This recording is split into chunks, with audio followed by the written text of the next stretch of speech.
Hi everyone. First of all, I want to thank my student Devon for attending the live lesson this afternoon. I'm not posting the recording from then because I think I can be a little more effective with showing you the graph that he and I went over today. So get through showing you some tips for the financial decision making assignment. So the question that he asked, it was about number 7 on this assignment. So I'm just on, the course homepage over here, financial decision. The first assignment in this module is the financial decision making task. And his question was about how to graph the functions that represent the savings account value and the CD value. So I'm going to show you a super easy way that you can do this, even without a graphing calculator that, like a handheld one. You can use an online graphing calculator and it's probably going to work out easier for you. If you're in Mr. Fry's class though, you might want to just double check with him and make sure he's okay with you using this extra resource that I'm about to show you. So here is a website that I like to use instead of the handheld calculator because of the features that it has. For example, it already has your labels your axes for you with all of the numbers. And you can also tell the scaling. So that's -2, -4, -6. So the scaling is 2 because every of the square that's kind of in the darker lines is a 2. So the scale on this graph is 2. And I also have the axes completely labeled. So that's one big benefit of using the Desmos online calculator. So it wants you to graph both the savings account and the CD. So going back over here, there are the functions 500 times 1.0375 to the x and 500 plus 20x. So going back over here, this is what we're going to type. And this can get tricky using the exponent, so watch very carefully how I type this in. I'm going to type y equals 500 times, and that's just like the little star key. And then, and the star key on mine is the 8. You just push shift 8. And then 1.0375. Here's the tricky part. You have to do a caret for the exponent. So you push shift and then the 6 key, and it automatically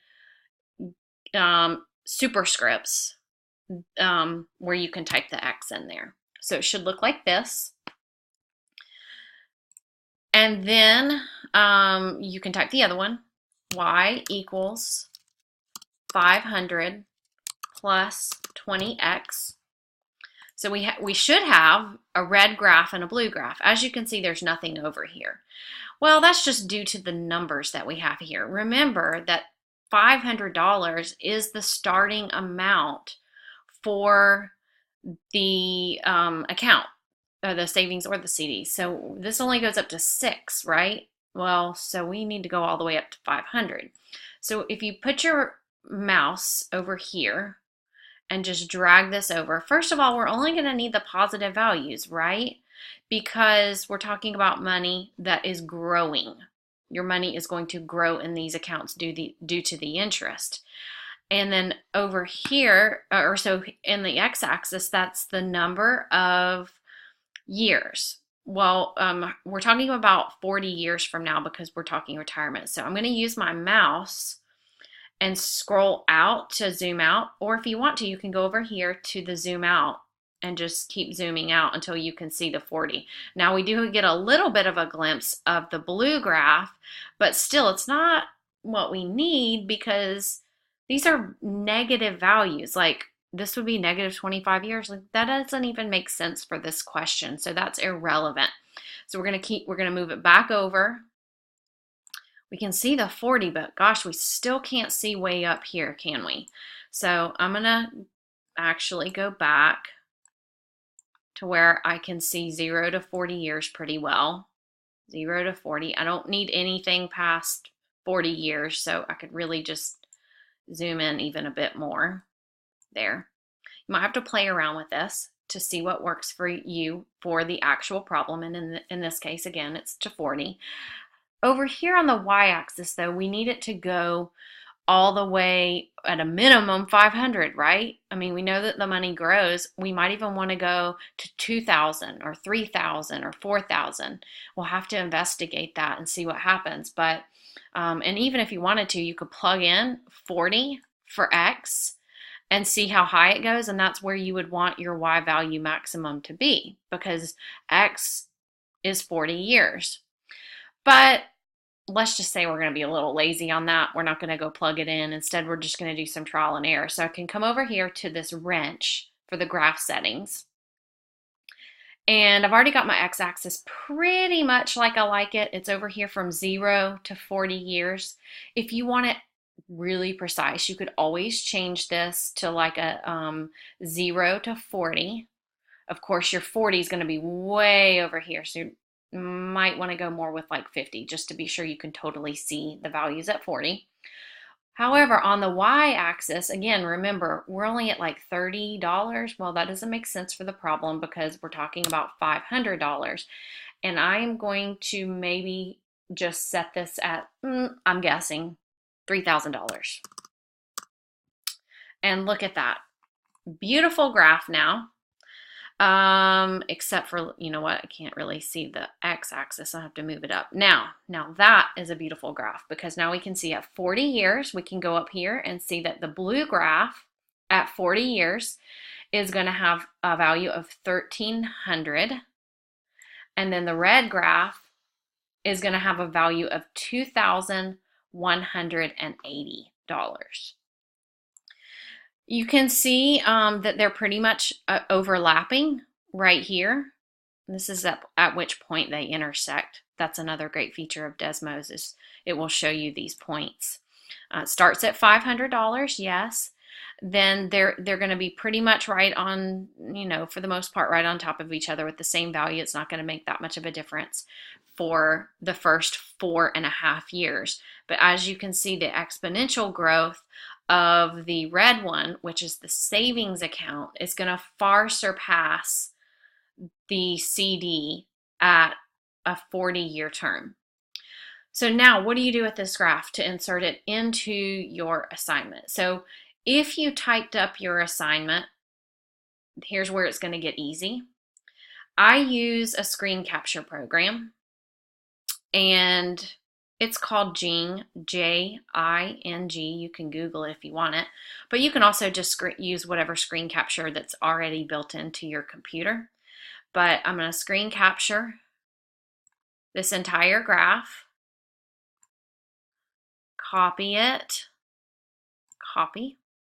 Then if I have a Word document open, do I have a Word document open? I don't think I do, but I'm going to open one right now. Remember that Georgia Virtual School does provide you with a Word document. Ooh, don't care about that right now. And then I can just paste the graph. There it is in my assignment. This was the answer to number 7. And there it is. That is my answer. The question says make sure you label your axes and scaling. Well, if you use Desmos, you don't have to do that. As we mentioned, it's already labeled.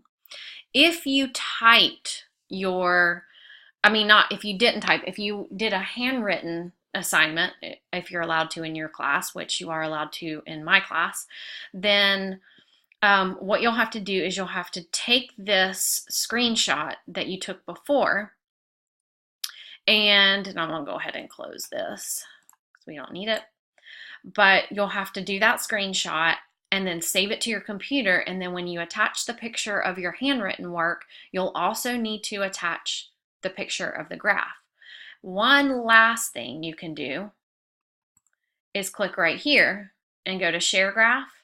You can copy the link, and you can also, give that to me, and I can look at that. Although the only issue with that is if for some reason you went back to this graph and made changes to it, or something happened with the link, and because I could go back and change it or type more stuff in, it's gonna send me that graph, and it might be, I'd hate for something to happen to the link. So you're probably better off doing like this. You can even export the image. The only thing with when you export the image is it only shows this part. It doesn't show the equations that are over here. So just take note of that. It won't matter for this problem, but in the future, if you've had to calculate or come up with the equation on your own, it's better if you just do a screenshot. So anyways, hope this helped you complete number 7 of the financial decision making task. If you have any additional questions, please let your teacher know and we'll be happy to help you. Thanks for listening. Have a great day.